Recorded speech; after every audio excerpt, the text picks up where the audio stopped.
the ships had been coming in for the battle. And we filled ships with the remainder of our fuel. And then we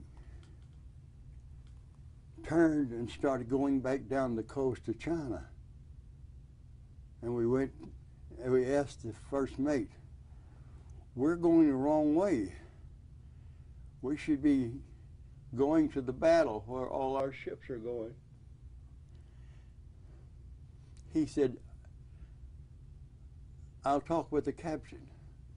And the captain came out and he said, men, you'll get a chance to use our guns. But our mission is more important than being involved in the battle. So we went down the coast, came on down to Iraq, to the Persian Gulf. There was a ship identical to ours. They made 3 of them. And it was coming out and was being led by a cruiser, United States cruiser. It was coming out of the Persian Gulf, out into the ocean. And they were about 400 yards, 400 feet from us as we passed. And sailors were at the rails watching us come in.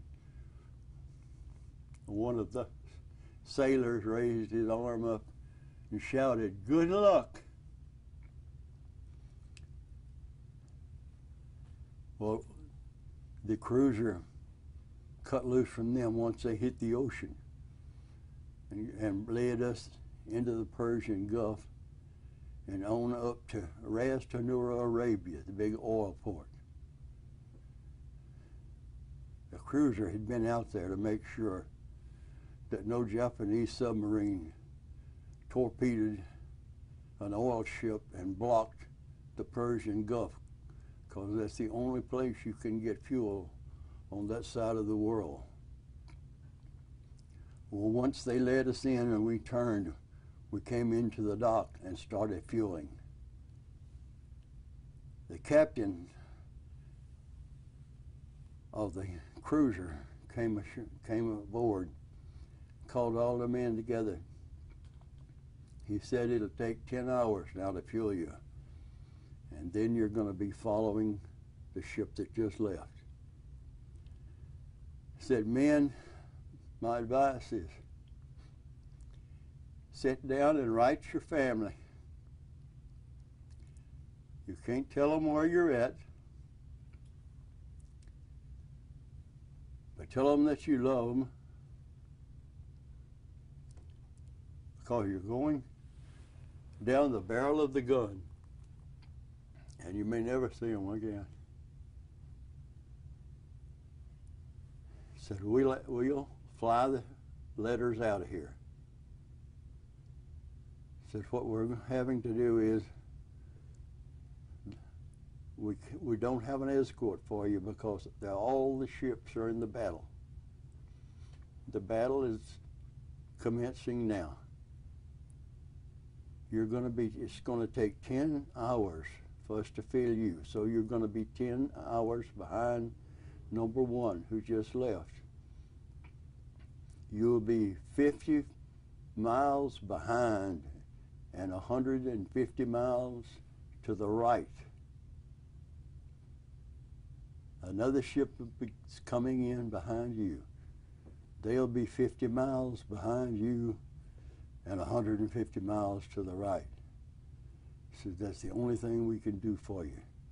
The distance between number 1 and number 3 will be 300 miles. So we sat down and we wrote our letters. I asked my mother to save my letter as a sample if I ever made it back. And this is my letter. They air mailed it out. What does it say? Do you have the letter? What did you write to your mother? I didn't know what to write her. I just told her, Mother, we're serving our country, and we enjoy being Americans and doing this. I don't think he can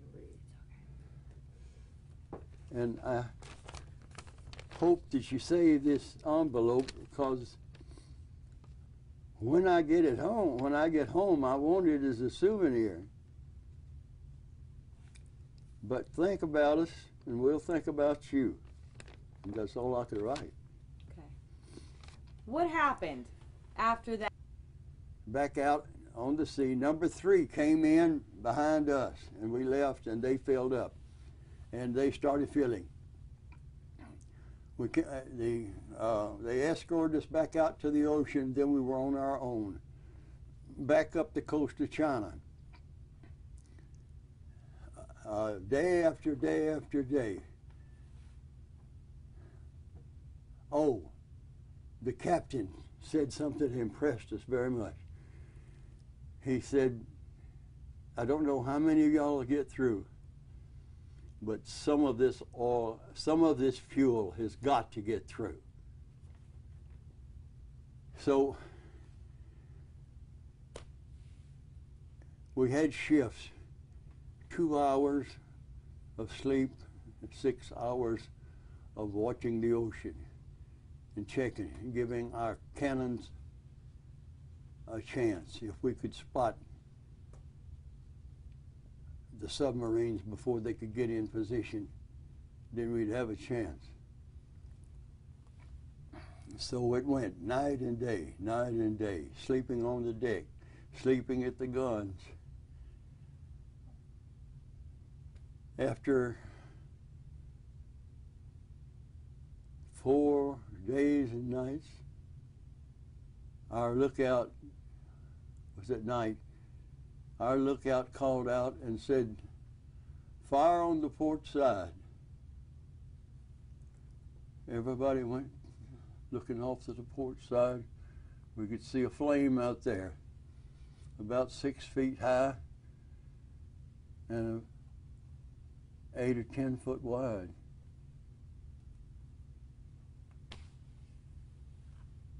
And we knew it was 6 million gallons of fuel. And it was about 150 miles away. So we knew it was number 3. The next morning, the captain confirmed that they had torpedoed number 3 last night. So we went on watching, sleeping 2 hours, and watching 6, sleeping 2 hours, watching 6. Finally, we got a message, and it said that number 1 is fueling. And we knew they'd got there. We knew they'd made it. There was great rejoicing all over the ship. But now we had to get ours there. And we did. About 10 hours later, we came into Okinawa. And there was a great big submarine net in there. There was 2 freighters there. There was a big aircraft carrier there. So we came in and came up beside the big aircraft carrier and hooked on and started fueling them. And we heard a voice on a loudspeaker say, "This is the captain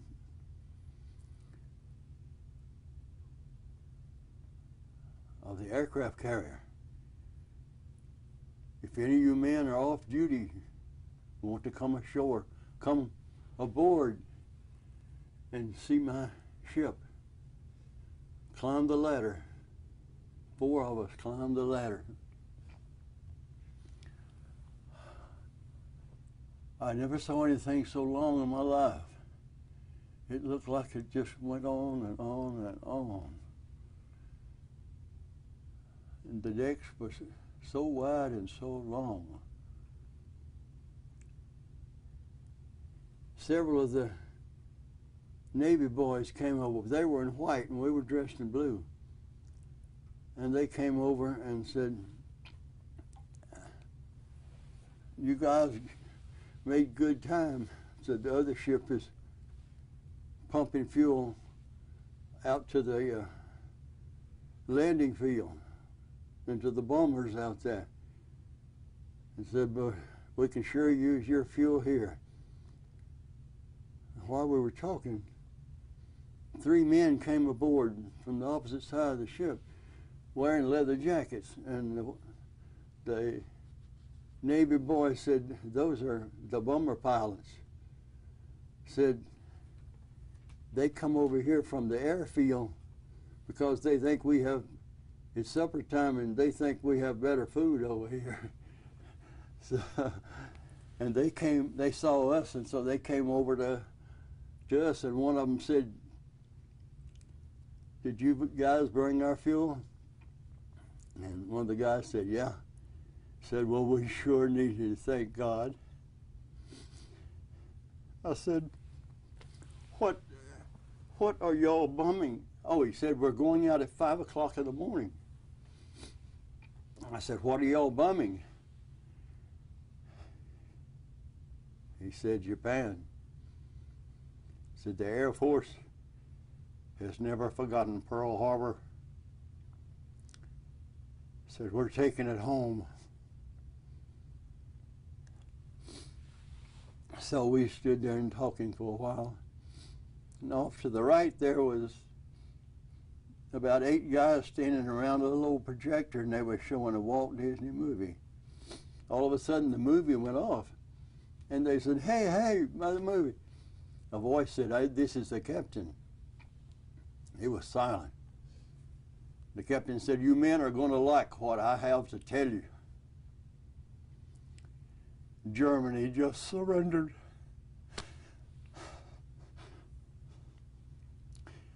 Lord, it was like a lightning bolt. 500 Navy boys come boiling out of the inside of that aircraft carrier. They hit that deck screaming and shouting. They started 3 big circles going, round and around. They started chanting, "One down, one to go, and we're going home. One down, one to go, and we're going home." Round and around, round and around, as loud as they could chant. And it went on, and it went on, and they just kept on. And we went back to our ship, and we settled down for the night. It had been a good day. The next morning at 5 o'clock, we heard the bombers go out. And later on, about 10 o'clock, we heard our sentinel shout, "Bomber on fire." We all rushed up on the deck, way out over the island and over the ocean. We could see a long ways out. And there was a lone bomber coming in. They had been on the bombing run and had gotten hit. The port engine on the inside was on fire. It was burning halfway up the ship. So they was trying to make it to the landing field. They were over enemy waters, and they would be over half of the island that was still held by the enemy, but they were running wide open, and they were coming in low. Everybody on the ships were watching. We were all hoping God would only give them 5 minutes.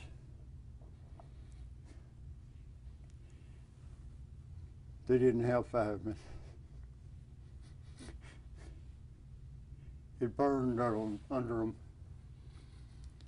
And we had binoculars. Everybody had binoculars watching for submarines. With our binoculars, we could see the flames completely burning the ship, burning out from under them. So we could see 5 dots. 5 of them jumped. The pilot and co-pilot must have stayed with it because they tried to make it, but they crashed and it blew up. But it had reached our part of the island when it crashed. The Navy sent a fast ship into enemy waters around the side of the island to get those men. The first one that jumped, his parachute opened 20 feet above the water, and he lived. The next 2 landed in the shallows. The parachutes hadn't had time to open. The other 2 landed on dry land, enemy territory, their parachutes unopened. So 1 man lived out of that crew. The Navy told us about it when they got back. So that was a sad morning. So we pumped fuel. Later on that day, about 4 o'clock, the Red Cross ship came in from around the island where the battle was going on. With our binoculars, we could see they came inside the net, but nowhere close to us. But with our binoculars, we could see decks were loaded with wounded, bloody men.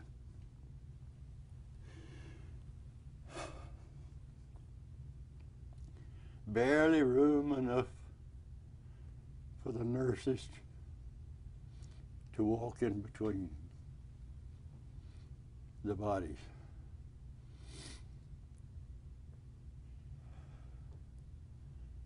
That was a bad, bad time.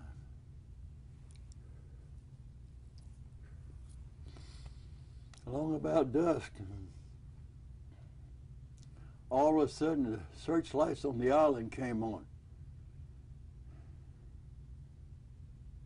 And the bombers came down out of the dark.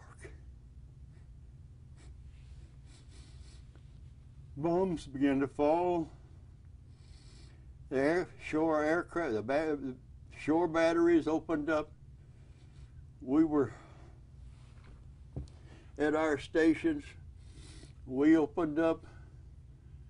Curly and I were on the anti-aircraft gun on the port side,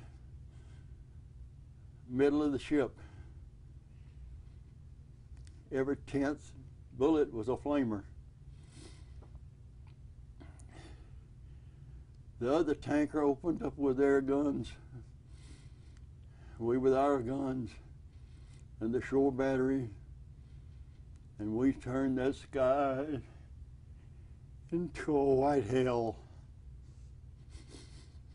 After about 3 minutes of shooting them, a bomb landed close to the ship.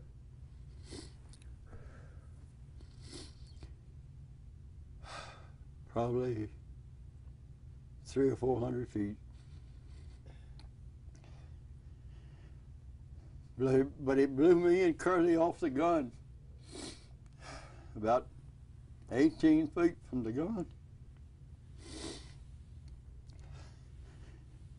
I landed on my left side, and on my And the fumes from that bomb, the wind was blowing towards us from the bomb with a blast. The fumes covered us, and we breathed. All of a sudden, we were vomiting all over us. We couldn't breathe, couldn't get air down. And we tried and tried. Finally, we was getting some air and couldn't see. But finally, could see a little bit, could breathe a little bit. That hit us so quick. Curly hadn't had a chance. He was a Navy gunner. The Navy gunner and a Coast Guard gunner per gun.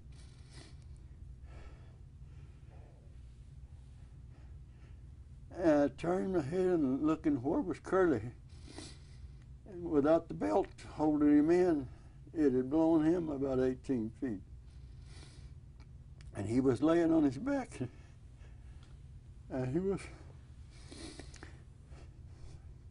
he was looking at me, and he raised his hand. And then the little devil started crawling back to the gun. I said to myself, if he can do it, I can do it. So I rolled on my right side and started crawling. Got to the gun. And I started pulling myself up onto the gun. I felt something hit me in the side. I turned my head, and it was Curly. He was hanging onto the gun too, and he had his hand up like this. Number one. That meant he was number one gunner. So I went to loading the munitions and let him climb into the seat. So for about 3 minutes, we added our fire to the flaming hell that was going on overhead. And then the captain of the ship got a message from the captain, from the commander of the island.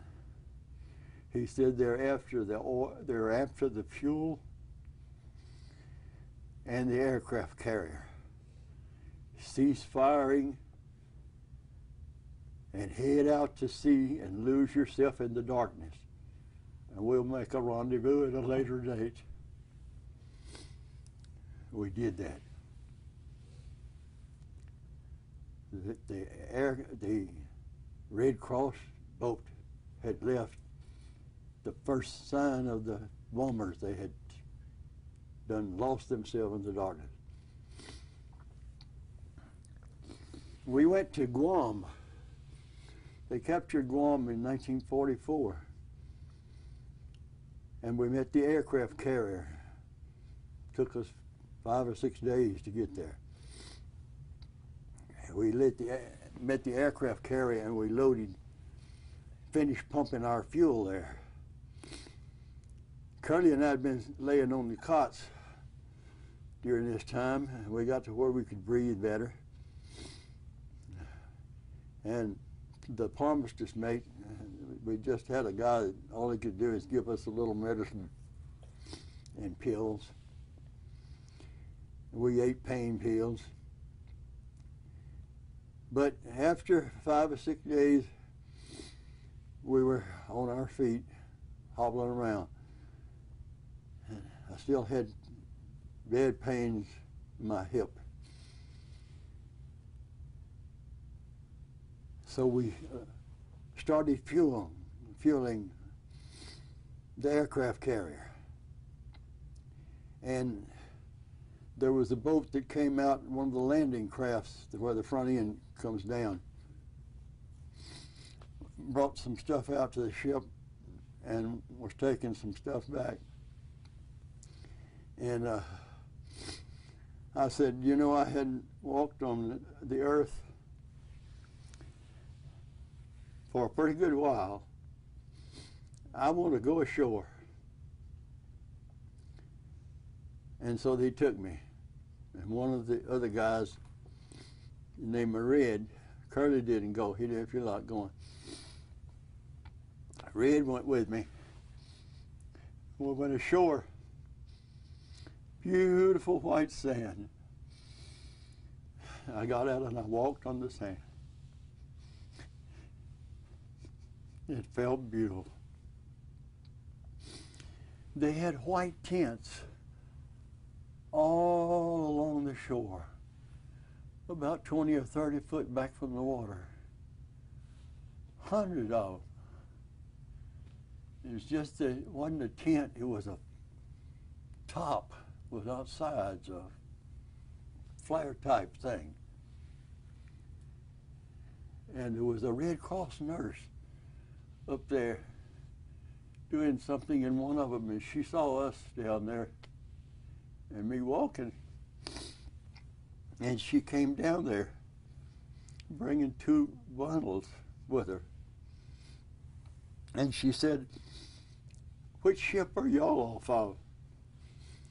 And I said, well, we're off of the tanker that's filling the aircraft carrier with fuel.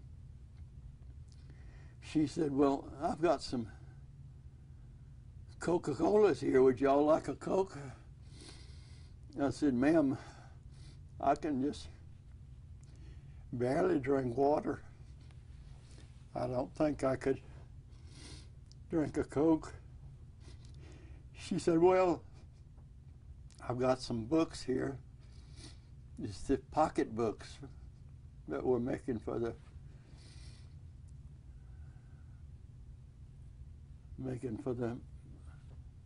men. Would you like a package of them? And I said, yes, I've always been a good reader.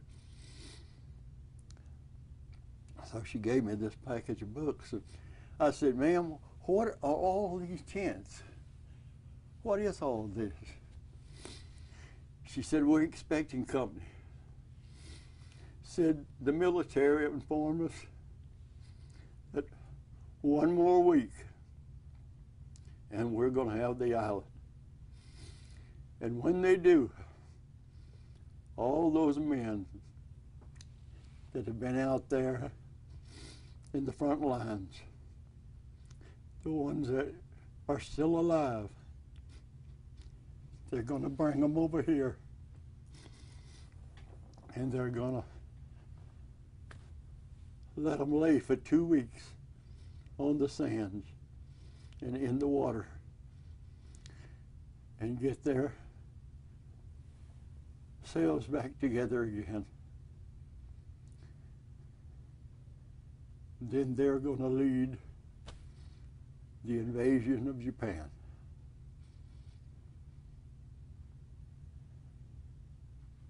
I said, well, that's a wonderful thing. So we went back to our ship and we left. And our job was through.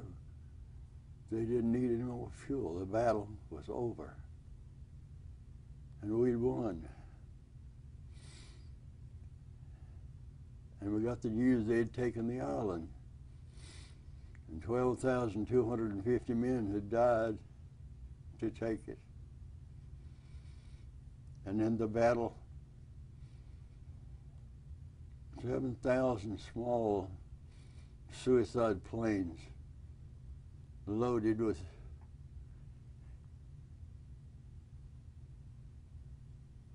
destruction had bombed our ships. And the battle had been fought and we had won. But 33 of our ships had gone to the bottom with 2,000 sailors.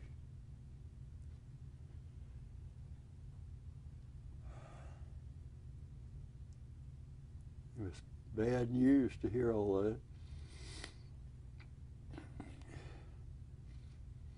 Well, after about a week and a half, we got all that news, and then we learned that they had moved the men, the survivors, to the beach, and the boys were laying in the sun and swimming in the water and getting their senses all back together again. Then later on, another week or so, we got another message.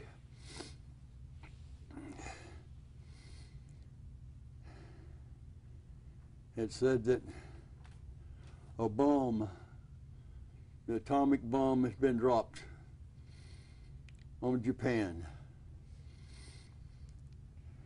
And one of the large towns had been destroyed. And thousands of people.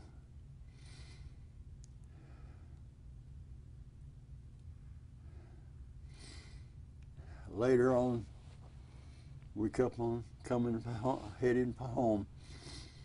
Later on, we got another message that said a second bomb had been dropped. And to us at the time, that was very good news. And later we were informed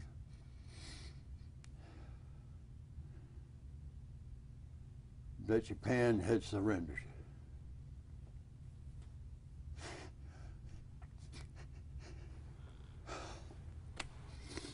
Great news. Great news.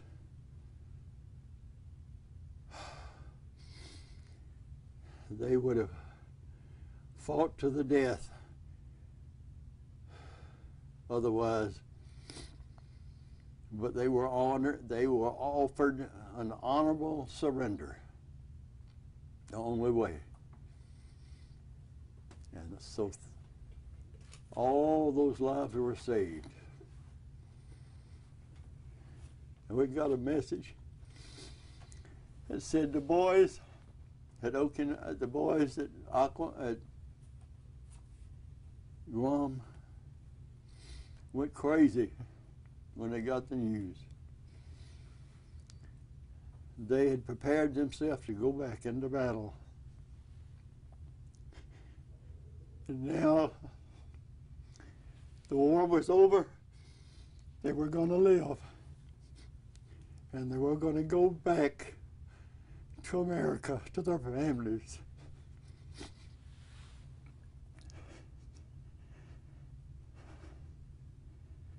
They went crazy.